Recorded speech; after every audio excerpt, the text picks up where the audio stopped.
नागपुरात नाही, कोल्हापुरामध्ये भरधाव कारच्या धडकेमध्ये एका विद्यार्थिनीचा मृत्यू झालाय।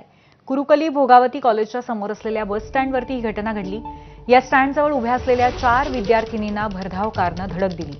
यात प्रज्ञा कांबळे या 18 वर्षाच्या विद्यार्थिनीचा मृत्यू झालाय, तर 3 विद्यार्थिनी जखमी झाल्या आहेत आणि त्यांच्यावरती उपचार सुरू आहेत।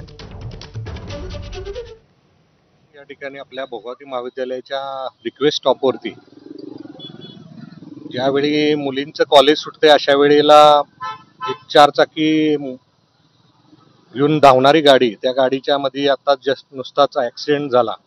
त्यामध्ये जवळपास 3-4 मुलींना दुखापत झालेली आहे आणि गंभीर स्वरूपाची दुखापत झालेली आहे आणि पालकांनी सर्वात महत्त्वाचं मुलांना 4 चाकी गाडी देणं बंधन करावं असा एक विषय आहे।